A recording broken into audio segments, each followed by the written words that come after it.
좋아요 누르면 합격.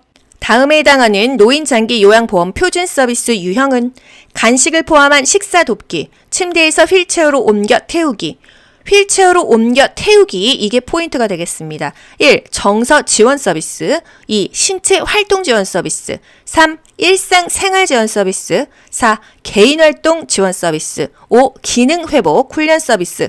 정답은요, 신체 활동 지원 서비스예요. 스킨십이 닿는 것은 우리가 신체 활동 지원 서비스로 하면 되겠죠? 1번 정서 지원 서비스, 말벗, 격려, 위로, 생활상담, 의사소통을 도와주는 거, 이런 게 정서 지원이고요.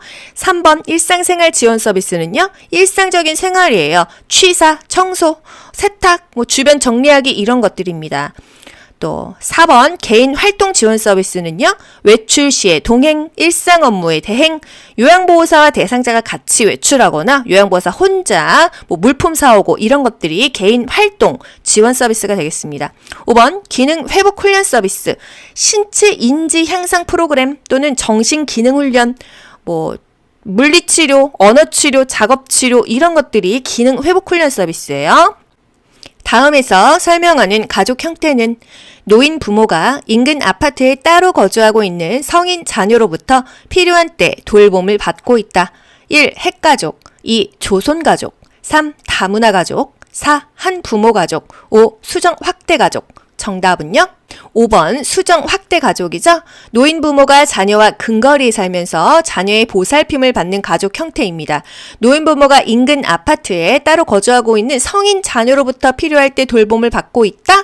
성인 자녀가 근거리에 살면서 노부모를 보살핀다. 수정 확대 가족이에요. 노인 장기 요양보험 제도의 목적으로 옳은 것은 1. 노인의 질병 치료, 2. 노인의 구직활동 연계, 3. 노후의 건강 증진 및 생활 안정 도모, 4. 장애노인을 위한 수당 지급, 5. 노인의 사회적 기여 촉진. 정답은요, 3번 노후의 건강 증진 및 생활 안정 도모가 노인 장기 요양보험 제도의 목적이 되겠습니다. 노인 장기 요양보험 제도는요, 일상생활이 어려운 노인의 가사나 신체 활동을 지원해주죠. 노후의 건강을 증진해주고요. 생활 안정을 도모해줘요.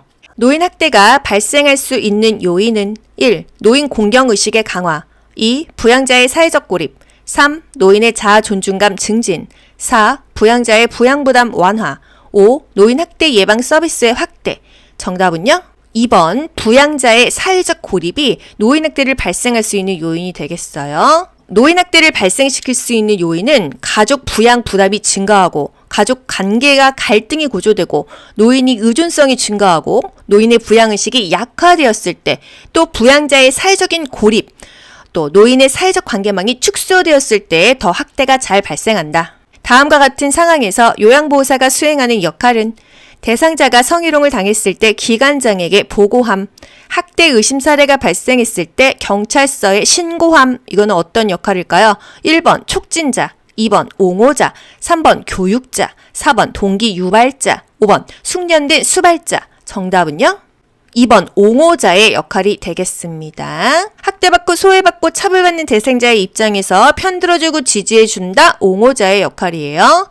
또 동기 유발자는요, 대상자가 잔존 능력을 최대한 발휘하도록 동기를 유발하며 지지해준다. 대상자 스스로 신체 활동을 하도록 격려한다. 이런 것들이 동기 유발자의 역할입니다. 숙련된 수발자는요, 숙련된 지식과 기술을 갖추고 대상자를 편안하게 해주는 게 바로 숙련된 수발자가 되겠습니다. 혈압에 관한 설명으로 옳은 것은 1. 혈압을 낮추기 위해 하루 15g 이상 염분을 섭취한다.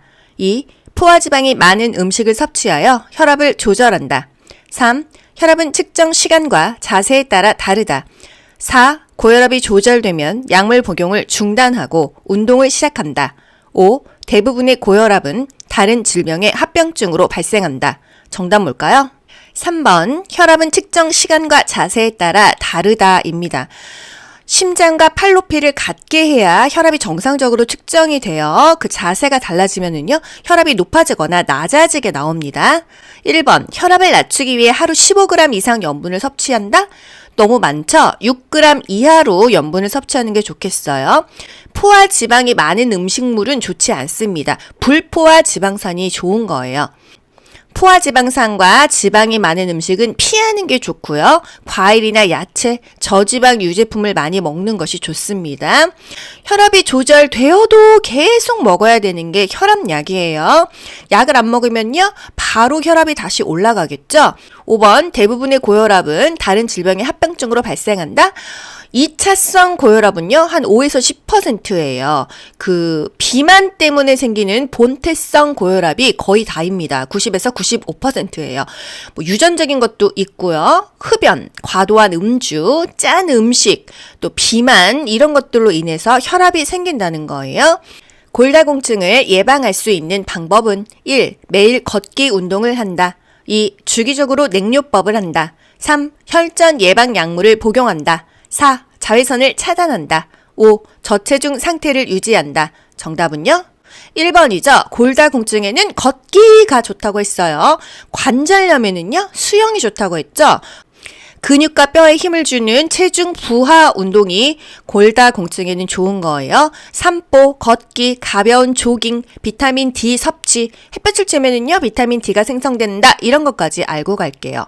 전립선 비대증을 관리하는 방법으로 옳은 것은 1. 성생활을 금한다. 2. 소변량을 증가시키기 위해 맥주를 마신다. 3. 고지방과 고콜레스테롤 음식 섭취를 피한다. 4. 소변을 참을 수 있을 때까지 참는다. 5. 약화된 근육을 강화하기 위해 체중을 늘린다.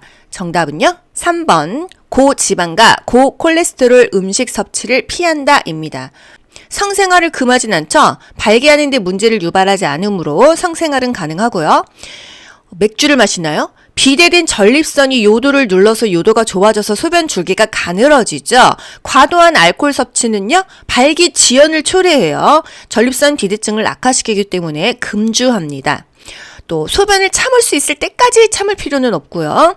도뇨관을 사용해서 정기적으로 소변을 빼준다. 이게 더 좋은 답이 되겠어요. 전립선 비대증은요, 남성 호르몬이 불균형에서 생기는 병입니다. 전립선이 커져서 요도를 압박하면 요도구가 좁아지죠. 그럼 소변 줄기가 가늘어져요. 잘 안 빠지겠죠. 그래서 소변이 잘 안 나오고 힘을 주어야 소변이 나오기 때문에 배뇨를 하고 나서도 잔뇨감이 있어요. 그래서 도뇨관을 이용하여 정기적으로 소변을 빼준다. 심하면 전립선 절제술을 받는다. 다음 중에서 사전연명 의료의향서에 효력이 발생하는 경우는 1. 17세 청소년이 자발적 의사로 직접 작성한 경우. 2. 20세 위암 환자의 부탁으로 가족이 작성한 경우. 3. 65세 간암 환자가 자발적 의사로 직접 작성한 경우. 4. 70세 노인이 담당 의사에게 의뢰하여 의사가 작성한 경우. 5. 80세 뇌졸중 환자의 요양보호사가 대리로 작성한 경우. 뭐 물어보는 거죠? 본인이 직접 작성했는지를 물어보는 거예요. 정답은요? 3번 65세 간암 환자가 직접 작성한 경우 요거는 효력이 발생하죠. 1번은요. 17세니까 안 돼요. 사전연명 의료의향서는 19세 이상 성인이어야지 작성할 수 있었죠. 2번 가족이 작성했다. 4번 의사가 작성했다. 5번 요양보호사가 대리로 작성했다. 안 되는 거예요. 본인이 직접 작성해야 된다. 자신의 연명 의료를 중단하겠다. 이런 결정을 본인이 해야겠죠. 나는 더 이상 무의미한 치료를 중단하겠습니다. 이거는 뭐예요? 나 자연적으로 죽겠습니다. 소극적인 안락사의 느낌입니다. 적극적 안락사가 아니에요. 소극적인 안락사다. 이런 것들이 기출 지문입니다. 대상자의 귀에 약을 점적하는 방법으로 옳은 것은 1. 귓구멍 중앙에 약물을 점적한다. 2. 약물은 햇볕이 잘 드는 곳에 보관한다. 3. 점적 후에 귀에 작은 솜을 하루 동안 끼워 놓는다. 4. 점적 전에 면봉으로 귓바퀴와 외이도를 닦는다. 5. 귓바퀴를 후 하방으로 잡아당겨 약물을 점적한다. 정답은요? 4번이죠. 점적 전에 면봉으로 귓바퀴와 외이도를 닦는다. 귀의 겉을 닦는다. 이건 맞아요. 하지만 귓속을 닦는다. 이건 안 되는 거예요. 그쵸? 중앙에다 약물을 쏘는 게 아닙니다. 측면을 따라서 약이 흘러들어가게 점적한다. 이게 맞고요. 어떤 약이든지 햇볕에다 놓는 건 없어요. 직사광선을 피한다. 솜을요 하루 종일 끼워 놓는 게 아니죠. 작은 솜을 15분에서 20분 동안 귀에 느슨하게 끼워 놓는다. 또 5번 귓바퀴를 후 상방으로 잡아당기는 거예요. 이 약을 넣을 때도 후 상방으로 잡아당기고요. 이 고막 체온계 귀 속에 이렇게 넣잖아요. 이때도 후 상방으로 잡아당기는 것입니다. 후 하방은요. 소아, 어린아이들일 경우는 후 하방으로 당기면서 고막 체온계 재거든요. 하지만 요양보호사 시험에서는 다 대상자가 65세 이상이 많아요. 그렇기 때문에 후 상방만 기억하시면 되겠어요. 그리고 이 비슷한 기출 지문 제가 좀 읊어드려 볼게요. 이 치료를 할 때 귀를 위쪽으로 후상방으로 잡아당기죠. 이 병을요 따뜻하게 하거나 온수에 담굽니다. 왜? 너무 차가운 귀약을 귀에 넣으면요 오심이나 구토를 유발할 수가 있거든요. 귀약 투여 후 귀 입구를 부드럽게 눌러주고 약 5분간 눕게 한다. 이거 맞습니다.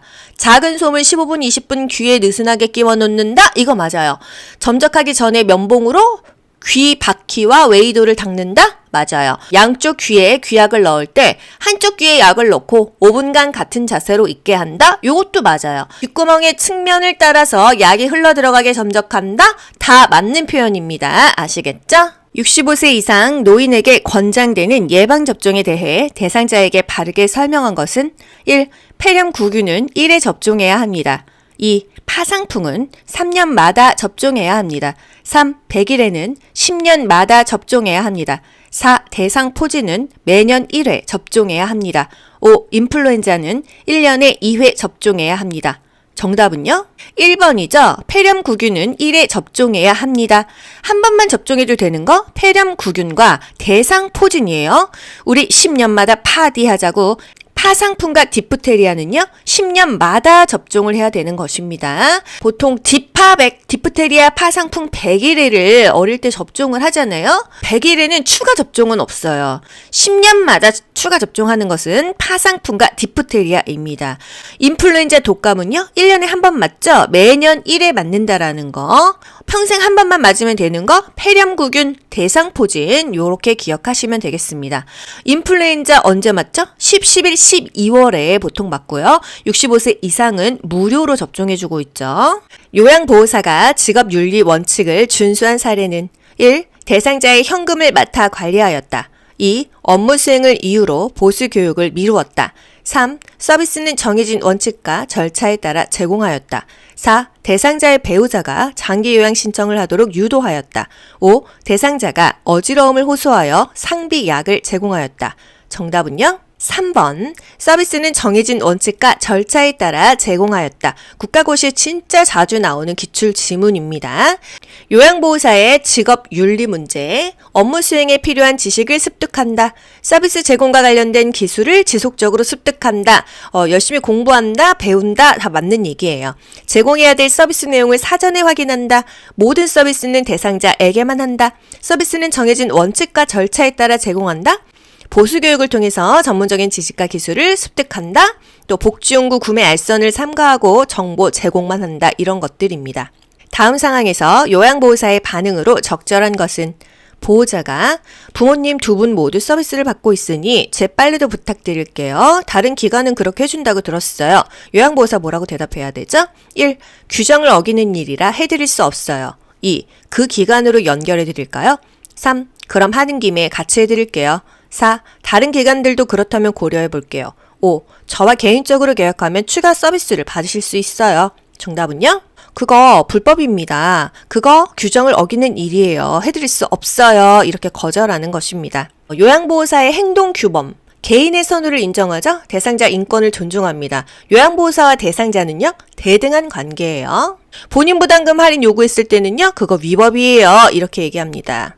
다음 상황에서 요양보호사의 대처 방법은 대상자가 자신이 2번 이혼하는 것을 부끄럽게 여기며 기관에는 말하지 말 것을 요청하였다. 1. 이혼의 원인이 무엇인지 물어본다. 2. 해당 내용을 기관장에게 보고한다. 3. 가족에게 전화해서 사실인지 확인한다. 4. 개인정보는 비밀이 보장된다고 말한다. 5. 부끄러워할 일이 아니라고 판단하여 반응하지 않는다. 정답은요? 개인정보는 비밀이 보장됩니다. 이렇게 말하면 되겠어요. 업무상 알게 된 개인정보는 비밀로 유지하고 내색하지 않습니다. 노화에 따른 소화기계 변화로 오른 것은 1. 위액 분비 증가 2. 간의 약물 대사 증가 3. 췌장의 소화효소 분비 증가 4. 구강 건조증 감소. 5. 직장벽의 탄력성 감소. 정답은요? 5번이죠? 직장벽의 탄력성 감소. 위액의 분비가 저하돼요. 간의 약물 대사가 저하되죠. 간 기능이 떨어져서 약물의 대사도 안 되고 제거도 잘 안 된다. 췌장의 소화효소 분비가 감소됩니다. 구강 건조증은 증가하죠. 탈계 분비, 침이 분비되는 게 저하된다. 위액의 산도가 저하되고요. 위산이 저하되니까 소화 능력도 떨어지죠. 지방의 흡수력이 감소해요. 췌장에서 호르몬 분비가 감소하니까 당 내성이 떨어져서 당뇨병에 걸리기도 쉽다라는 거. 도파민 부족으로 하면은 답 딱 나와야 됩니다. 도파민 부족으로 동작이 느려지고 안정시에 떨림이 발생하는 질병은 1. 선망, 2. 뇌수막염, 3. 파킨슨병, 4. 혈관성 치매, 5. 알츠하이머병. 정답 뭐죠? 도파민이 부족해 동작이 굼떠 안정시에도 떨림이 덜덜덜덜 있어 파킨슨 병이에요. 파킨슨은요? 신경세포가 파괴되는 질환입니다. 도파민이라는 것은요, 신경 전달 물질이에요. 이게 파괴가 되니까 동작이 느려지고 이게 덜덜덜덜 떨림이 발생하거든요. 한마디로 도파민 분비 장애로 발생한다? 바로 파킨슨이에요. 손을 심하게 떠는 대상자는 약을 입안에 넣어준다. 파킨슨은요, 약물요법을 합니다. 그리고 근육을 스트레칭 시키거나 관절 운동을 시키고요. 본인이 이제 굉장히 불안정하기 때문에 정신적으로 또 지지해 주는 것도 필요하겠습니다. 수분 섭취 제한이 필요한 대상자, 수분을 제한해야 되는 대상자 물어봤죠? 1. 폐렴 대상자, 2. 당뇨병 대상자, 3. 방광염 대상자, 4. 심부전 대상자, 5. 기관지염 대상자. 정답은요? 심부전 대상자 되겠습니다.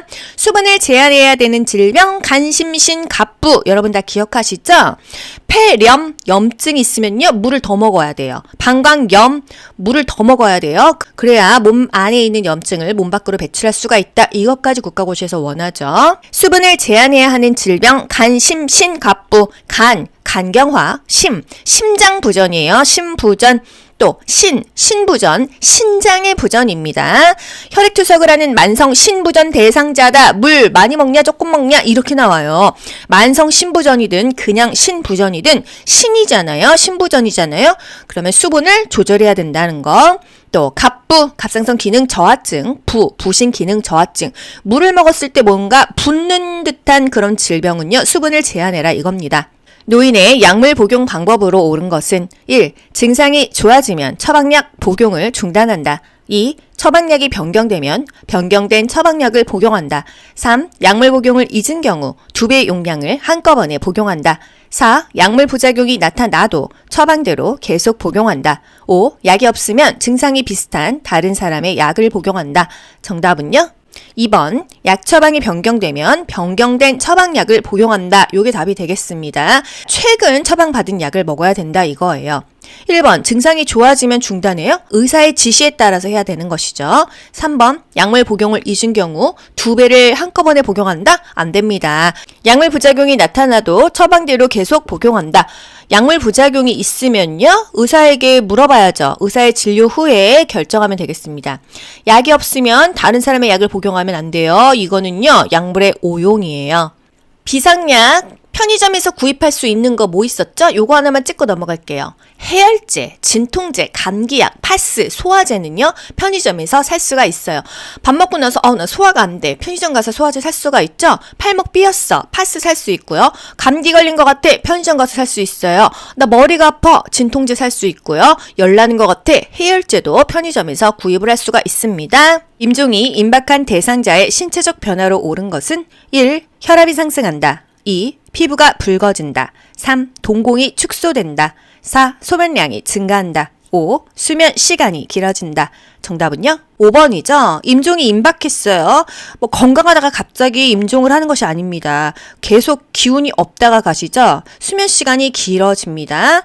또 맥박은 약해지고 혈압이 떨어지죠. 피부색은 좀 파래집니다. 순환이 안 되기 때문이죠. 동공은 확대된다. 소변량도 감소한다. 이걸 핍뇨라고 하죠. 임종 징후 감소하는 것, 맥박 떨어지고 혈압이 떨어집니다. 소변도 거의 없어져요. 왜? 먹은 게 없으니까. 동공은 확대되고요. 수면 시간이 길어진다는 것은 잠자는 시간이 길어진다는 거예요. 의식이 흐려지고 혼수 상태에 빠지는 경우가 많죠. 호흡이 안 좋다? 상체를 올려준다. 이거 기억하시죠? 무호흡과 깊고 빠른 호흡이 교대로 나타난다. 임종시의 호흡, 체인 스토크스 호흡이라는 것입니다. 손발이 차가워지고 순환이 안 되니까 피부색이 파랗게 변한다. 산소 공급이 안 된다. 이 얘기예요. 겨울철에 뇌졸중을 예방하기 위한 안전수칙으로 옳은 것은 1. 실외 운동을 권장한다. 2. 새벽보다 낮 시간에 운동한다. 3. 따뜻한 곳에서 바로 차가운 곳으로 나간다. 4. 술을 많이 마신 다음 날에 아침 운동을 권장한다. 5. 장갑, 모자, 목도리는 운동에 방해가 되므로 착용하지 않는다. 정답은요? 2번 새벽보다 낮 시간에 운동한다. 뭐보다 뭐 하면은요? 좋은 걸 기억하세요. 실내 운동을 권장합니다. 또 장기간 따뜻한 곳에 있다가 갑자기 찬 곳에 나가지 않고요. 운동 시간은 낮 시간이 좋다고 했죠? 술 마신 다음 날 아침 운동 위험해요. 또 찬 곳에 나갈 때는요? 무장해야겠죠? 방한복, 모자, 목도리, 마스크 이런 것들을 착용한다. 방문 요양 서비스를 제공한 후 작성한 기록지의 내용으로 적절한 것은 1. 실금을 여러 번 함. 2. 오전에 물을 많이 마심. 3. 최근에 기억력이 나빠짐. 4. 오랜만에 기분이 좋아 보임. 5. 오후 3시에 홍시 2개를 먹음. 정답은요? 5번 오후 3시에 홍시 2개를 먹음. 애매한 표현을 피하고 구체적으로 기록해야 되잖아요. 그쵸? 오심을 호소한다. 중식 2분의 1 공기. 피부 박리 5 곱하기 8cm 뭐 이런 식으로 기록합니다. 객관적인 사실을 육하 원칙에 의해서 정확하게 기록해야겠죠?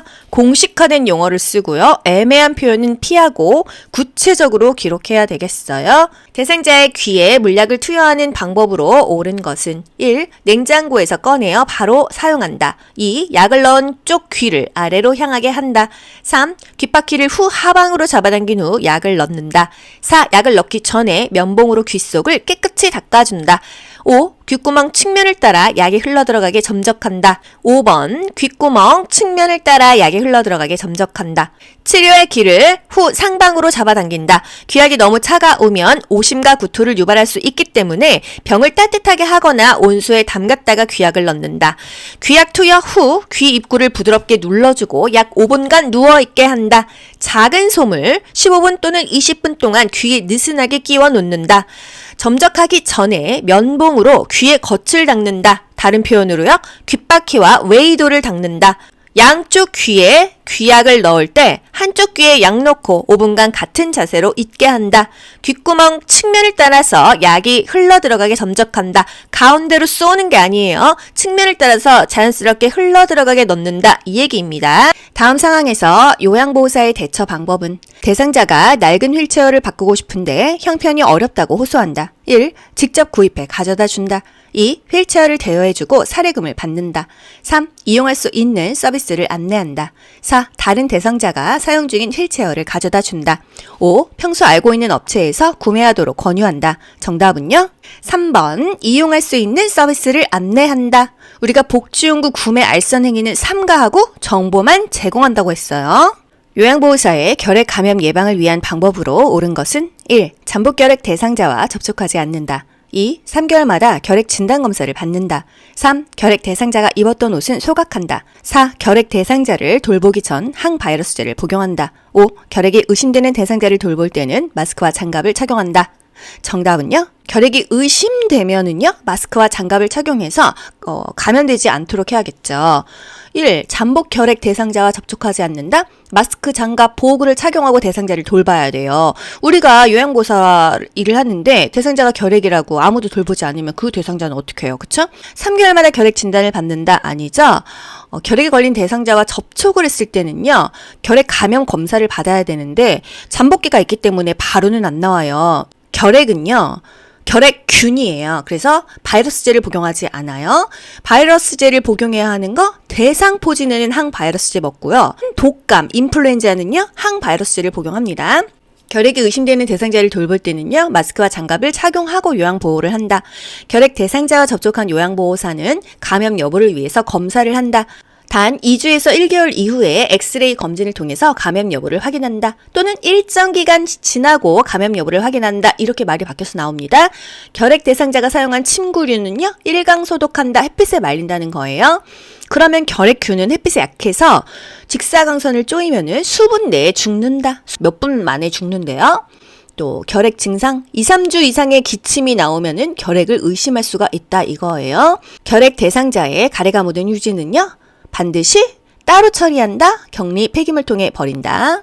노화로 간 기능이 변화되어 나타날 수 있는 것은 1. 약물 대사 능력 감소 2. 위산 분비 감소 3. 지방 흡수 증가 4. 탈 분비 증가 5. 칼슘 흡수 증가 정답은요? 1번 약물의 대사 능력 감소 간 기능이 저하되면은요 약물의 대사 능력이 감소됩니다. 대사가 뭐예요? 몸 밖으로 빠져나가는 게 대사예요. 약물의 제거 능력이 떨어진다는 얘기고요. 약물의 해독 능력도 떨어집니다. 살살을 하는 대상자를 돕는 방법으로 옳은 것은 1. 복근 강화 운동을 하게 한다. 2. 카페인 음료를 마시게 한다. 3. 우유 섭취량을 늘리게 한다. 4. 고섬유질 음식 섭취를 제한한다. 5. 설사 초기부터 지사제를 복용하게 한다. 정답은요? 4번 고섬유질 음식 섭취를 제한한다. 변비일 때 섬유질이나 물을 먹으면은 변비가 완화되잖아요. 설사를 줄줄 하는데 섬유질 많이 먹으면요 더 설사하겠죠? 그래서 고섬유질 음식 섭취를 제한하는 것입니다. 또 심신을 안정시키고 몸을 따뜻하게 하는 게 좋아요. 물을 충분히 마셔서 탈수를 예방하는 게 좋겠습니다. 설사 초기부터 지사제를 복용하게 한다? 지사제를 함부로 써서는 안 되죠. 반드시 의사의 지시에 따라서 복용하는 게 좋겠습니다. 설사하면은요 세트로 가야 되는 거는요 수분 섭취를 한다. 탈수를 예방한다 이거예요. 그리고 섬유소가 많은 음식을 제한한다. 반대로 변비일 때는요 변비는 물 많이 마셔야 되죠. 섬유질 있는 음식 먹어줘야겠어요. 노화에 따른 호흡기계 변화로 옳은 것은 1. 폐활량 증가 2. 섬모운동 증가 3. 폐포의 탄력성 증가 4. 기침 반사 감소 5. 코 점막의 건조함 감소 정답은요? 4번 기침 반사 감소 노화에 따른 호흡기계 변화 많이 나빠지겠죠? 폐활량 감소합니다. 섬모운동이 떨어져요. 섬모운동이요. 이 미세물질들을 걸러내는 필터 역할을 하거든요. 아무래도 나빠진다. 신체적인 특성 다 나빠지잖아요. 폐포의 탄력성 떨어집니다. 기침 반사 좋은 건데 좋은 거는 감소하는 거예요. 안 좋은 거는 증가하고요. 코 점막의 건조함은 증가됩니다. 신체 조직 내의 수분 함유량이 떨어지니까 코 속의 점막도 건조해요. 호흡기계 질환은요. 기침 반사는 저하된다. 섬모운동은 감소된다. 좋은 건 다 감소돼요. 호흡 근육은 약화된다. 근육이 약화됐으니까 호흡이 증가하면은 피로하기가 쉬워요. 코 점막의 건조함이 증가해서 공기를 효과적으로 흡입하기가 어렵다. 다음 상황에서 요양보호사의 대처 방법은 동료 요양보호사가 개인적인 용무가 있을 때마다 서비스를 대신 제공해 줄 것을 요청한다. 1. 고민해 보겠다고 하며 대답을 피한다. 2. 직업윤리에 위배된다며 거절한다. 3. 다른 동료 요양보호사를 연결해 준다. 4. 동료 요양보호사에게 별도의 수고비를 요구한다. 5. 개인 용무가 있을 때마다 서로의 부탁을 들어주자고 한다. 정답은요? 직업윤리에 위배된다며 거절한다. 요양보호사는요, 본인의 업무 영역 이외의 무리한 요구는 거절하는 게 좋아요. 규정에 따라서 업무를 수행하는 게 좋죠? 대상자의 체위를 변경하려다가 손목을 삐어 통증이 있을 때 초기의 관리 방법으로 옳은 것은 1. 손목을 강하게 털어준다. 2. 손목을 심장보다 낮게 한다. 3. 손목 부위에 압박 붕대를 감아준다. 4. 손상 직후 손목 부위에 온찜질을 한다. 5. 손목을 굽혔다 폈다 하면서 스트레칭한다. 정답은요? 3번 손목 부위에 압박분대를 감아준다, 고정시킨다 이런 의미죠. 손목을 강하게 털면 안 돼요. 손상됐을 땐 움직이지 않는다. 손목은요 심장보다 낮게 한다. 다친 부위는 심장보다 높은 게 좋은 거예요. 하지만 뱀에 물렸을 때는 아닙니다. 하지만 요양보호사에서는 뱀에 물린 무슨 그런 사건이 나올 일은 없죠. 뱀에 만약에 물렸다 하면 심장보다 낮게 해야 돼요. 여러분 이건 상식입니다. 왜? 그 독이 심장으로 퍼지잖아요. 순환이 되니까. 다쳤을 때만 심장보다 높이 올리는 거예요. 그리고 온찜질 아니죠? 항상 삐거나 골절했을 때는 냉찜질을 먼저 하는 거예요. 여러분 평소에 다치셨을 때요. 삐었어, 근육통이야 이럴 때는요. 첫날 다친 날은요. 냉찜질 무조건 하셔야 됩니다. 근데 경우에 따라서 한 3일까지 냉찜질 해야 되는 경우가 있어요. 처음부터 온찜질 하면은요. 부풀어 올라요. 안 돼요. 냉찜질이 먼저라는 거. 다쳤을 때 치료하는 단계들이 있습니다. 손목을 삐었어. 그런 경우는 냉찜질이고요. 만성 관절염이다 하면은요. 그럴 때는 온찜질이 되겠어요. 휴식을 하는 게 좋죠? 또는 압박분대를 이용해서 고정시킨다. 이런 것들이 좋겠습니다. 요양보호사가 제공한 서비스 과정과 결과를 기록하는 목적으로 옳은 것은 1. 기관의 수익 구조 분석 2. 업무 성과에 따른 보수 책정 3. 요양보호사의 업무 부담 경감 4. 기관 중심의 서비스 계획 수립 5. 요양보호 서비스의 연속성 유지. 정답은요? 요양보호 서비스의 연속성 유지. 요양보호 기록의 목적. 여러분이 방문 요양보호서로 나갔다고 생각해 보세요. 대상자가 어떻게 했는지, 뭘 먹었는지, 어디가 아픈지 기록합니다. 기록하는 목적은요. 우리가 그 시간을 그냥 때우는 게 아니죠. 책임감을 높이고요. 요양보호 서비스의 연속성을 유지할 수가 있어요. 우리가 그 일을 그만두었을 때 그 대상자가 동일한 표준화된 서비스를 받아야 될 거 아니에요. 그렇기 때문에 기록을 해놓으면 다음 요양보호사가 오더라도 누구나 그 기록을 보고 그것에 준하는 요양보호 서비스를 대상자에게 연속적으로 할 수가 있습니다. 표준화에 기여한다. 연속성을 유지할 수가 있다. 책임감을 높인다. 요양보호사가 놀지 않았다. 활동을 했다. 입증할 수 있는 자료가 바로 기록하는 것의 목적이 되겠어요. 요양보호사의 업무 보고가 중요한 이유는 1. 미납된 장기요양보험료를 청구하기 위해 2. 대상자 가족의 부양 책임을 강화하기 위해 3. 요양보호사 중심의 서비스를 제공하기 위해 4. 기관의 이윤 증대를 위한 방안을 제시하기 위해 5. 사고에 대한 신속한 대응으로 피해를 최소화하기 위해. 정답은요? 5번입니다. 사고에 대한 신속한 대응으로 대상자의 피해를 최소화하기 위해서 업무 보고를 해주는 거예요. 업무 보고는요, 대상자의 서비스의 질을 높일 수가 있고요. 요양보호 서비스의 질이 향상됩니다. 사고에 대한 신속한 대응으로 피해가 최소화되니까 대상자에게 후유증이 적어요. 업무 보고를 함으로써 타 전문직하고 원활하게 의사소통을 할 수 있죠. 업무를 협조할 수가 있겠습니다. 다음에 해당하는 임종 적응 단계는 자신의 병을 인식하면서도 이를 사실로 받아들이려 하지 않음, 진단이 틀렸다는 생각으로 여러 병원을 다니며 진료받음. 이거 뭐죠? 부분협 우수, 부정 분노, 타협, 우울 수용 중에서 부정입니다. 처음엔 부정하고 싶죠? 심각한 걸 알면서도 다시 회복할 수 있다고 믿고 싶습니다. 아니야, 난 믿을 수가 없어. 이 진단이 틀린 것 같아. 다른 병원을 가봐야겠어. 받아들이려고 하지 않습니다. 그러다가 분노가 끌어올라요. 왜 하필 나야? 왜 지금이야? 왜 나한테 이런 일이 생기는 거야? 주변 사람들에게 불평을 하면서 관심을 끌기도 합니다. 이게 분노의 감정이고요.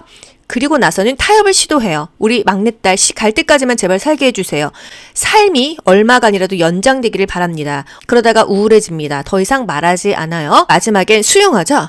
죽는다는 사실을 체념하고 받아들이게 됩니다. 나는 지쳤어. 그냥 받아들일란다. 떠나기 전에 마지막 정리의 시간을 보내는 게 수용이 되겠어요. 부정, 분노, 타협, 우울, 수용. 타협이 협상으로도 나옵니다. 입맛이 없는 대상자의 식사를 돕는 방법으로 옳은 것은 1.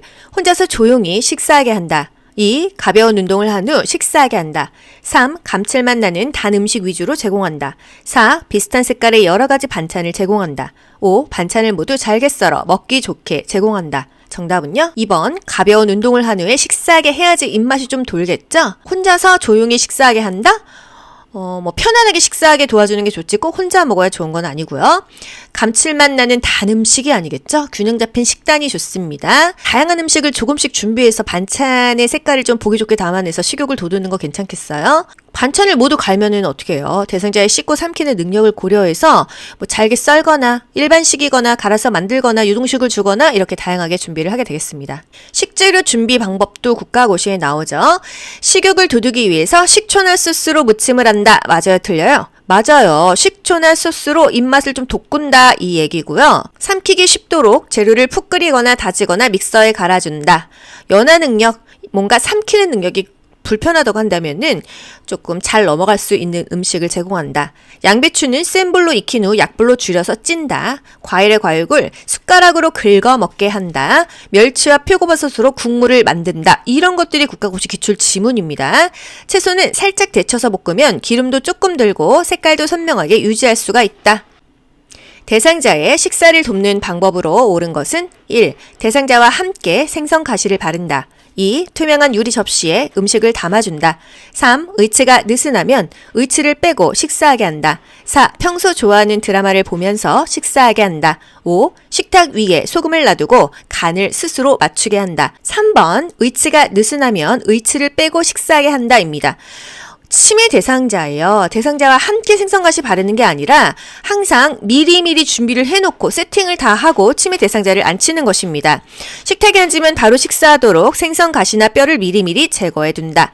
또 유리 접시에 음식을 담아두면요 깨질 수 있잖아요. 투명한 유리 제품보다는 색깔 있는 플라스틱 제품을 사용하는 것이 뭔가 입맛을 돋굴 수 있다 이거고요.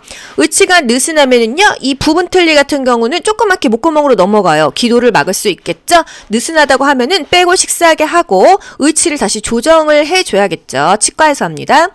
평소 좋아하는 드라마를 보면서 식사하게 한다? 밥 먹을 때는 TV를 틀지 않아요. 식사 위에 소금을 놔두면요 그걸 먹을 수가 있어요. 먹는 게 아닌데도 인지를 못하기 때문에 먹을 수가 있습니다. 치매 대상자의 식사 돕기 중요한 건요 그릇의 크기를 달리해서 식사량을 조절한다. 계속 밥 달라고 하면은요 지금 준비하고 있어요. 또는 밥 한 공기 주지 말고 조그만 그릇에다가 그냥 나눠서 한 3번 4번 주는 거예요. 결국 식사량을 조절해 주는 것입니다. 접시가 좋아요? 사발이 좋아요? 사발이 좋아요. 퍼먹기가 좋잖아요. 색깔이 있는 플라스틱 제품을 사용한다. 앞치마가 좋아요? 턱바지가 좋아요? 앞치마를 제공한다. 1층이 좋아요? 2층이 좋아요? 1층이 좋다. 뭐가 좋은지를 기억하세요. 뭐보다 뭐 하면은요 헷갈리잖아요. 그쵸? 1층이 좋다.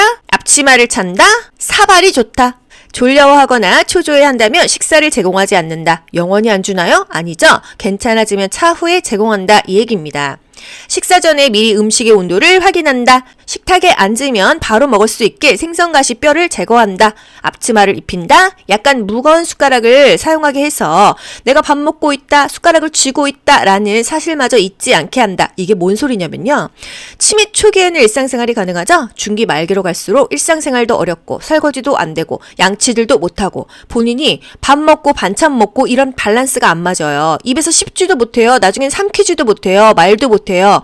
일상생활이 어렵겠죠? 그렇기 때문에 밥 먹는 와중에도 내가 뭐하고 있는지 멍 때리고 있습니다. 그래서 숟가락이라도 무겁다면은 밥 먹고 있다는 거를 순간순간 무거우니까 기억해낸다 이런 거예요. 치매가 얼마나 비참한 질병입니까?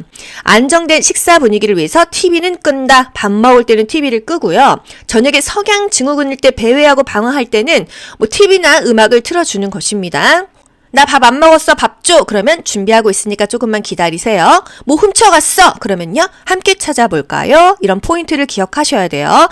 치매는 그때마다 그 지문이 바뀝니다. 보기 5개 중에서 가장 근접한 것을 찾아낼 수 있으셔야 돼요.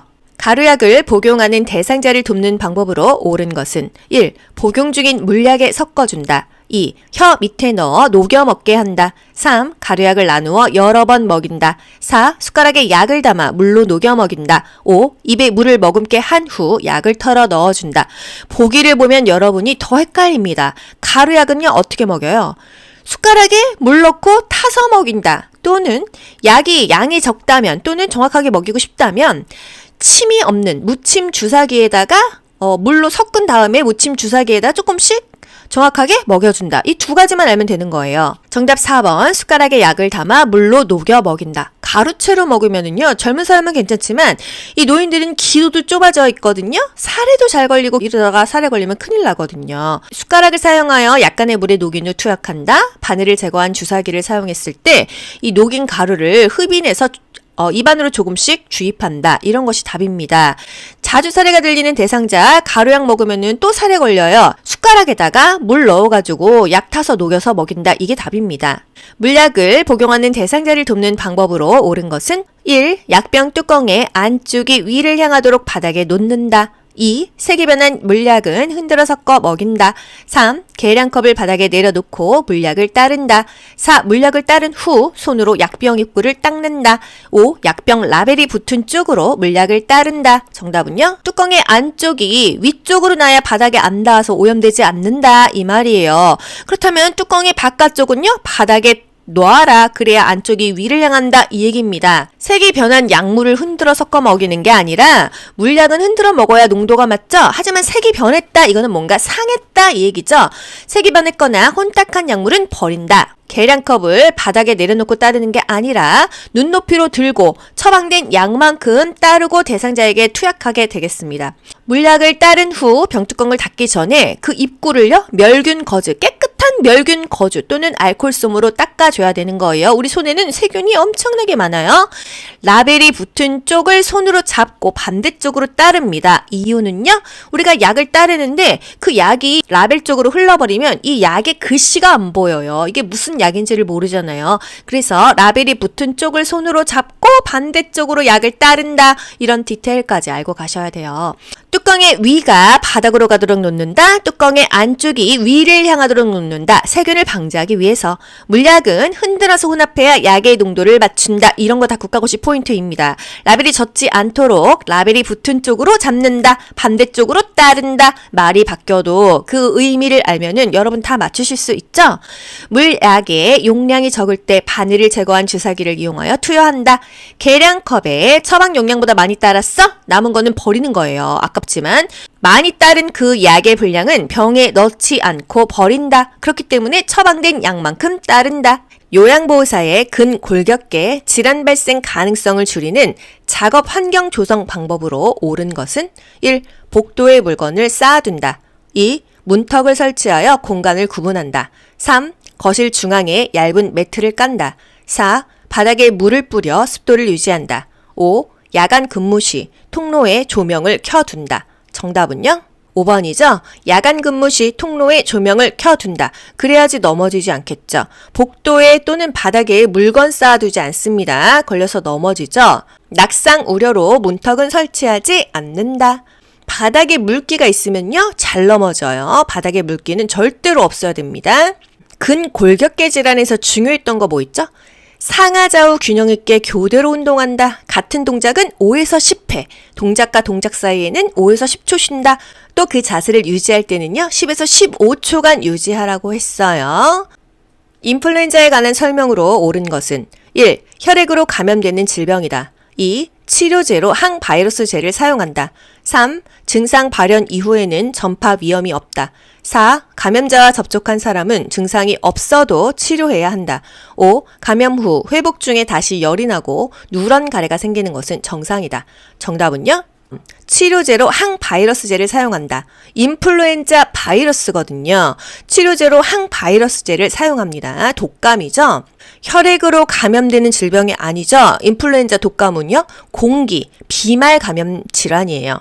증상이 없으면 치료할 필요가 없고요. 인플루엔자 바이러스의 증상은요, 발열, 두통, 전신 쇠약감, 마른 기침, 코막힘, 근육통, 인후통 이런 것들입니다. 독감 예방접종 언제 맞죠? 11일, 12월에 권장하죠. 독감은 걸리면 일주일 정도는 쉬어야 돼요. 상대한테 옮기기 때문에 요양보호사가 독감에 걸렸다고 한다면요, 일주일은 쉬었다가 요양보호를 나가야 합니다. 매년 인플루엔자 독감 백신 접종을 맞죠. 65세 이상은 무료예요. 인플루엔자는 치료제로 항바이러스제를 사용한다. 또 어떤 질병이 항바이러스제를 사용하죠? 대상포진입니다. 대상포진도 바이러스거든요. 항바이러스제를 사용합니다. 대상포진 걸리면 어디로 가라? 피부과로 가셔야 돼요. 노인성 질병의 특성에 관한 설명으로 옳은 것은 1. 질병의 경과가 짧다. 2. 치료 후 재발률이 낮다. 3. 전형적이지 않은 증상이 빈번하게 나타난다. 4. 원인이 명확하여 초기 진단이 쉽다. 5. 정상적인 노화 과정과 구분하기 쉽다. 정답은요? 전형적이지 않은 증상이 빈번하게 나타난다. 질병의 경과가 길어요. 재발이 빈번하고요. 원인이 불명확하고 초기 진단이 매우 어렵습니다. 정상적인 노화와 구분하기가 어려워요. 이게 늙어서 그런 건지 질병이 생긴 건지 잘 모르겠다는 거죠. 노인성 질환 특성 중요하죠. 약물에 대한 반응이 민감합니다. 신장의 배설 능력이 떨어져서 약물 성분이 신체 내에 오래 남죠. 그래서 중독 상태에 빠질 수가 있습니다. 노인은요, 약에 민감하고 약물 중독에 빠지기가 쉽다. 전형적이지 않은 증상이 빈번하게 나타난다. 단독 발생이 아니고 다른 질병을 동반하기가 쉽다. 재발이 쉽고 경과가 길다. 합병증이 동반되기가 쉽다. 높다, 정상적인 노화 과정과 구분하기가 어렵다, 이런 것들이 국가고시에 번갈아 나옵니다. 다음 상황에서 이용할 수 있는 재가급여는 보호자가 뇌경색으로 장기요양 등급 판정을 받은 어머니를 낮 동안 맡아서 보호할 수 있는 시설을 찾고 있다. 1. 방문 요양, 2. 방문 간호, 3. 노인 요양시설, 4. 주 야간 보호, 5. 노인 요양 공동생활 가정. 정답은요? 일정 시간, 이게 바로 포인트가 되겠죠? 4번 주 야간 보호가 되겠습니다. 1번 방문 요양. 방문 요양은요, 장기 요양 요원이 수급자의 가정을 방문해서 신체 활동이나 가사 활동을 지원해 주는 거였죠. 방문 간호는요, 간호사 또는 방문 간호조무사가 의사의 지시에 따라서 수급자의 가정을 방문해가지고 간호하는 거예요. 3번 노인 요양시설, 우리가 알고 있는 요양원이죠. 치매, 중풍 등의 노인성 질환 등으로 상당한 장애가 발생하여 도움이 필요한 노인을 입소시켜서 밥 주고 그 밖에 일상생활에 필요한 편의를 제공하는 게 바로 노인 요양시설이고요. 주 야간 보호는요, 우리가 알고 있는 데이케어 센터입니다. 아침 한 9시에 가서요, 오후 5시에 끝나죠. 일정한 시간 동안 보호해 주는 게 바로 주 야간 보호가 되겠습니다. 일정 기간, 한 달에 9일 맡길 수 있는 거, 그거는 바로 단기 보호가 되겠어요. 5번에 있는 노인 요양 공동생활 가정은요, 심신에 상당한 장애가 발생해서 도움이 필요한 노인에게 가정과 같은 주거 여건과 급식, 요양, 그 밖에 일상생활에 필요한 편의를 제공하는 시설이 바로 노인 요양 공동생활 가정이 되겠어요. 공생은요, 입소자를 9명 이내로 받고요. 노인 요양시설은요, 입소자를 10명 이상으로 받는다. 이것도 중요했죠? 다음에서 침해된 요양보호사의 권리는 기관장. 우리 기관은 요양보호사의 인력이 부족해서 점심시간이 따로 없습니다. 요양보호사, 네, 어쩔 수 없죠. 이거 뭐예요? 1. 노동에 관한 권리, 2. 정보보호에 관한 권리, 3. 교육에 관한 권리, 4. 문화에 관한 권리, 5. 주거환경에 관한 권리. 정답은요? 1번 노동에 관한 권리입니다. 휴식이나 여가를 누릴 권리를 보장받죠. 노동시간의 합리적인 제한, 노동과 관련된 의견을 자유롭게 표현할 권리가 있다. 동등한 보수를 보장받을 권리가 있다. 공정하고 유리한 노동 조건을 확보받을 권리가 보장되어 있다. 이것입니다. 이건 뭘까요? 요양보호사의 임금 또는 취업 규칙을 명시하도록 규정해 놓은 법은요?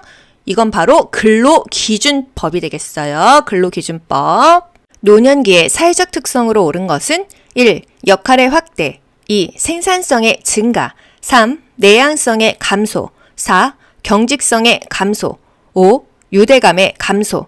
정답은요? 5번 유대감의 감소. 1번 은퇴로 인해서 역할을 상실하죠. 2번 생산성이 감소돼서 경제적으로 빈곤해집니다. 3번 사회적 관계가 줄어드는 내향성이 증가한다. 4. 익숙한 태도나 방법을 고수하는 경직성은 증가한다. 5. 유대감은 감소한다 되겠습니다.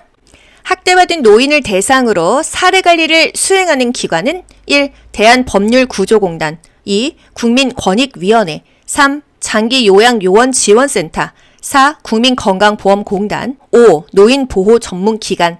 정답은요? 5번 노인보호전문기관이죠. 학대받는 노인을 대상으로 사례관리도 하고 또 법적으로 신고도 하고 노인학대 행위자를 대상으로 재발방지 교육까지 하는 거 노인보호전문기관이에요. 노인 자살 예방 교육 노인보호전문기관입니다. 노인학대 사례를 신고 접수받고 또 확인하고 개입해서 이런 사례 관리를 다 하는 것들이 노인을 보호하는 전문 기관이 되겠어요. 장기요양 비용 청구 및 재원 조달에 관한 설명으로 옳은 것은 1. 국가는 장기요양보험료 예상 수입액의 10%를 부담한다. 2. 장기요양기관은 본인 부담금을 보건복지부에 청구한다. 3. 국민건강보험공단은 급여 비용을 지방자치단체에 지급한다. 4. 장기요양보험료와 건강보험료는 각각 독립회계로 관리한다. 5. 의료급여 수급권자의 급여 비용은 장기요양기관이 전액 부담한다. 정답은요? 4번 장기요양보험료와 건강보험료는 각각 독립회계로 관리한다. 이게 정답이 되겠습니다. 1번 볼까요? 국가는 장기요양보험료의 예상 수입액의 20%를 부담했죠? 또 2번 장기 요양 기간은요. 요양보호 대상자에게 시설은요 20%, 재가급여는요 15%를 청구했어요. 3번 국민건강보험공단은 급여비용을 장기 요양 기간에 지급했죠. 장기 요양 보험료와 건강보험료는 각각 독립회계로 관리한다? 맞았죠. 독립회계로 관리한다 또는 별도로 운영한다 다 맞습니다. 하지만 돈은요 한꺼번에 받아요. 통합 징수한다. 5번 의료급여 수급권자의 급여는요 본인 부담금의 40에서 60%를 경감해준다. 대상자의 가루약 복용을 돕는 방법으로 옳은 것은 1. 물기가 있는 숟가락을 사용한다. 2. 여러 번 나누어 입안에 털어 넣어준다. 3. 가루약 복용을 꺼리면 주스에 섞어준다. 4. 양이 적을 때는 무침 주사기를 이용한다. 5. 먹다 남은 가루약은 종이에 싸서 보관한다. 정답은요? 양이 적을 때 무침 주사기를 이용한다. 무침 주사기가 뭐예요? 병원에서 이 주사 맞을 때 이 플라스틱이잖아요? 그 침만 빼는 거예요. 그럼 거기 눈금이 있죠? 양이 적을 때는 좀 정확하게 먹일 수가 있다 이 얘기입니다. 1번 물기가 있는 숟가락을 사용하는 게 아니라 숟가락 위에 가루약 놓고 물을 넣어서 섞는 거죠. 3번 약은요 주스랑 섞어 먹이는 게 아니에요. 물과 먹어야 됩니다. 단 철분제는 뭐랑 같이 먹어야 소화 흡수가 잘 된다? 철 좀 들어라의 C. 이때는 오렌지 주스랑 같이 먹어도 된다. 철분제는 영양제 개념이죠. 그쵸? 또 양이 적을 때 무침 주사기 괜찮죠? 대상자의 물약 복용을 돕는 방법으로 옳은 것은 1. 뚜껑 안쪽이 아래로 향하도록 놓는다. 2. 색이 변한 약물은 흔들어 섞어 사용한다. 3. 라벨이 붙은 쪽으로 용액이 흘러내리게 따른다. 4. 손으로 병 입구를 깨끗이 닦은 후에 뚜껑을 닫는다. 5. 계량컵에 처방 용량보다 많이 따른 약의 분량은 병에 다시 넣지 않고 버린다. 정답은요? 5번이죠. 낙장 불입이에요. 한 번 따른 약은요. 다시 집어넣으면은요. 균에 감염이 될 수 있어요. 다시 넣지 않고 버린다. 그렇기 때문에 적정량만 따른다. 이런 것들이 중요한 것입니다. 물약은 계량컵을 눈높이로 들고 처방된 양만큼 따른다. 물약을 붓기 전에 흔들어서 혼합한다 외에 약의 농도를 맞추기 위해서 이런 것들이 다 국가고시에 계속 번갈아 가면서 나오는 것입니다. 라벨이 붙어있는 쪽을 잡고 반대 방향으로 따른다는 거죠. 임종이 임박한 대상자의 신체적 변화로 옳은 것은 1. 동공이 축소된다. 2. 소변량이 증가한다. 3. 잠자는 시간이 짧아진다. 4. 손과 발에서 열감이 느껴진다. 5. 무호흡과 깊고 빠른 호흡이 교대로 나타난다. 정답은요? 5번입니다. 무호흡과 깊고 빠른 호흡이 교대로 나타난다. 이것을 체인 스토크스 호흡이라고 하는데요. 요양보호사에서는 이 이름까지는 물어보지 않아요. 1번 동공이 확대되죠. 2번 소변량이 감소됩니다. 먹는 게 없잖아요. 3번 잠자는 시간이 길어집니다. 수면 시간이 길어져요. 의식이 점차 흐려지면서 혼수 상태에 빠지죠. 4번 손과 발이 열감이 아니라 차갑죠. 피부색이 푸르딩딩 파랗게 변하는 청색증이 있습니다. 순환이 안 된다는 이야기예요. 맥박 떨어지죠. 혈압 떨어지죠. 소변량 감소하죠. 근육 긴장도도 감소하죠. 대소변을 의식하지 못하고 실금도 하고 항문도 열리게 됩니다. 대상자의 식사를 도울 때 사르를 예방하는 방법으로 옳은 것은 1. 마른 음식을 먼저 준 후 국을 먹인다. 2. 식전에 레몬 탄산수를 먹여 식욕을 돋운다. 3. 턱을 들어 음식물이 식도로 잘 넘어가게 한다. 4. 숟가락 끝에 음식을 올려 입안 깊숙이 넣어준다. 5.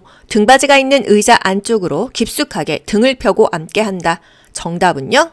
5번이죠. 등받이가 있는 의자 안쪽으로 깊숙하게 등을 펴고 앉게 한다. 자세를 좀 이렇게 안정적으로 잡는다 이것과요. 살에 걸릴 때는요. 마른 음식을 먼저 주면 안 돼요. 음식을 삼키기 쉽게 이 물이나 차로 목을 축이고 음식을 먹게 해야 되겠죠. 레몬 생각만 해도 입에서 침이 줄줄 나와요. 신맛이 강한 음식은요. 침을 많이 나오게 하니까 사례가 더 잘 들립니다. 턱을 숙이는 거예요. 상체를 약간 앞으로 숙이고 턱을 당겨야 사례가 안 걸린다. 숟가락 끝에 음식을 올려 입안 깊숙이 넣는 게 아니죠. 깊숙이 넣으면은요 목젖을 자극해서 구토가 나올 수 있기 때문에 이렇게 하지 않습니다. 사례 예방하는 방법. 상체를 약간 앞으로 숙이고 턱을 당겨준다. 또 상반신을 높게 해준다. 먼저 목을 축이고 음식을 먹도록 한다. 국을 한 숟가락 먼저 먹인다. 충분히 삼킬 수 있을 정도의 적은 양을 입에 넣어준다. 뭐 적당한 크기로 잘라서 준다. 밥 먹고 있을 때 뭐 말 시키지 않는다. 질문하지 않는다. 완전히 삼켰는지 확인하고 입에 넣어준다. 이런 것들이 다 중요하죠. 신맛이 강한 음식은 사례가 걸릴 수 있으니까 제공하지 않는다. 자문같이 신맛이 강한 과일은 제한한다. 말이 계속 바뀌면서 국가고시 계속 번갈아가면서 나오는 거예요. 치매 대상자의 식사를 돕는 방법으로 옳은 것은 1. 음식의 온도를 직접 확인하게 한다. 2. 그릇의 크기를 달리하여 식사량을 조절한다. 3. 식탁에 먼저 앉힌 다음에 음식물을 차려준다. 4. 식사 중에 좋아하는 가요 프로그램을 보여준다. 5. 여러 종류의 음식을 내어놓아 선택해서 먹게 한다. 정답은요? 2번입니다. 치매 대상자예요. 일반 대상자가 아니에요. 그릇의 크기를 달리하여 식사량을 조절한다. 이게 맞겠습니다. 음식의 온도를 직접 확인하게 할 수가 없어요. 요양보호사가 미리 다 확인하고 세팅하고 나서 치매 대상자를 앉히는 것입니다. 3번. 식탁에 앉으면 바로 식사할 수 있도록 준비를 해줘야 되고요. 밥 먹을 때 텔레비전은 끄는 게 좋습니다. 또 여러 종류의 음식을 내어놓아서 선택하게 먹게 한다? 치매 대상자는요. 지금 뭐 반찬도 골고루 먹기도 어려워요. 나중에는요. 대상자가 혼란스러운 것을 예방하기 위해서 한 가지 다 먹고 난 다음에 또 다른 음식 주고 이런 게 오히려 더 좋다는 거예요. 치매 대상자 식사 돕기. 그릇의 크기를 달리하여 식사량을 조절한다. 왜 그래요? 밥 먹었는데 먹은 줄을 몰라요. 인지를 못하니까 계속 달라고 하거든요. 그럼 그릇을 좀 조그만 거에다가 여러 번 주면서 그냥 이 양을 조절하는 거죠. 접시가 좋아요? 사발이 좋아요? 사발이 좋습니다. 그릇은 색깔 있는 플라스틱 제품을 사용해서 입맛을 돋우고요. 치매 대상자가요. 너무 졸려하거나 초조해할 때 밥 먹이나요? 이때는 식사를 제공하지 않습니다. 영원히 제공하지 않아요? 아니죠. 차후에 좀 괜찮아지면, 컨디션이 좋아지면 제공한다. 이런 것까지 다 알고 가셔야 되고요. 식사 전에 미리 음식 온도 확인해야겠죠? 식탁에 앉으면 바로 식사할 수 있게 싹 다 준비해야 되죠? 생선, 가시, 뼈 미리 다 제거하죠. 턱받이가 좋아요? 앞치마가 좋아요? 막 질질 흘리니까 앞치마가 좋다. 숟가락 왜 무거운 게 좋아요? 약간 무거운 숟가락 들고 있으면요. 이 밥 먹다가도 내가 밥을 먹고 있었는지 잊어버렸다가도 무거운 숟가락 밥 먹었나 보다 이렇게 잊지 않게 해주기 위해서입니다. 치매 초기에는 그렇지 않지만 중기 말기로 갈수록 인지가 정말 많이 떨어집니다. 씹는 기능도 안 되고 나중에 말도 못 하잖아요. 그쵸?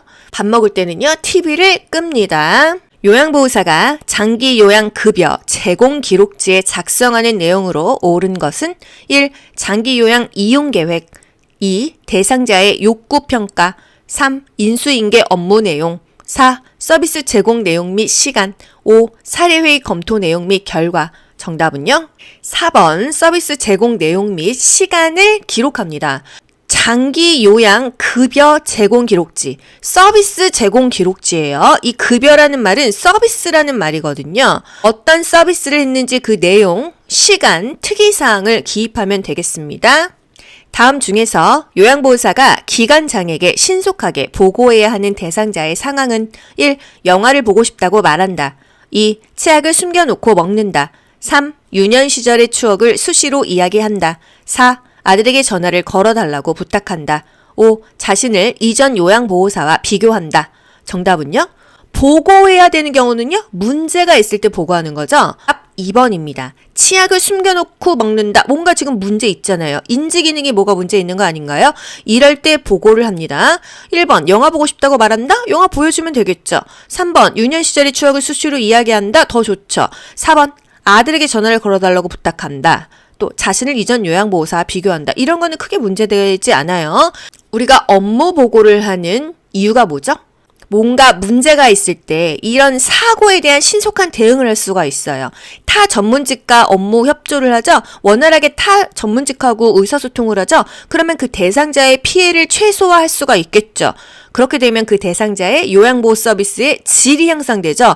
그래서 요양보호 업무 보고를 해야 되는 것입니다. 결국 대상자가 안전하고 덜 다치고 피해를 최소화하기 위해서 우리가 업무 보고를 하는 것이에요. 천식 발작을 유발할 수 있는 요인은 1. 폐포 팽창 2. 기관지 확장 3. 기침 반사 증가 4. 흥분이나 스트레스 5. 가습된 따뜻한 공기 정답은요? 4번 흥분이나 스트레스 받았을 때 천식이 더 발작할 수가 있다. 천식하면 알레르기 질환입니다. 천식 알레르기 질환이에요. 알레르기를 일으키는 그 원인 물질로부터 회피해야 됩니다. 뭐 고양이 털, 차고 건조한 공기, 뭐 꽃가루 이런 것들 때문에 갑자기 기침이 나게 되면은요, 그 원인 물질로부터 회피해야 된다는 거. 성희롱의 유형과 행위가 올바르게 연결된 것은 1. 언어적 성희롱, 신체 일부를 밀착함. 2. 육체적 성희롱, 성과 관련된 농담을 함. 3. 육체적 성희롱, 음란한 사진을 보여줌. 4. 시각적 성희롱, 외모에 관한 성적인 비유를 함. 5. 시각적 성희롱, 성과 관련한 신체 부위를 고의적으로 노출함. 정답 뭐죠? 5번. 성과 관련한 신체 부위를 고의적으로 노출했다. 이게 바로 시각적 성희롱이 되겠어요. 1번. 신체 일부를 밀착함. 육체적인 성희롱이죠? 2번. 성과 관련된 농담을 함. 언어적인 성희롱이에요. 3번. 음란한 사진을 보여줌. 눈 버렸죠? 시각적 성희롱이다. 4번. 외모에 관한 성적인 비유를 함. 언어적인 성희롱이 되겠습니다. 맞춰보세요. 야한 농담, 성적인 정보 유포, 음란한 농담, 언어적인 성희롱이에요. 외모에 대한 성적인 비유나 평가, 성적인 회유, 다 언어적인 성희롱이 되겠습니다. 신체가 접촉하는 게 육체적인 성희롱이죠. 요양보호사가 준수해야 할 직업윤리 원칙은 1. 성별에 따라 대상자를 선택한다. 2. 사이가 친밀한 대상자의 본인 부담금을 할인해준다. 3. 의사소통을 거부하는 대상자와 거리를 둔다. 4. 대상자가 지속적으로 방임된 사실을 알게 되면 신고한다. 5. 보호자의 개인정보를 다른 요양보호사와 공유한다. 정답은요? 4번. 대상자가 지속적으로 방임된 사실을 알게 되면 신고하는 거예요. 의심돼도 신고하고요. 알게 돼도 신고합니다. 여러분 모두 합격. 가자. 안녕. 좋아요 눌러주세요.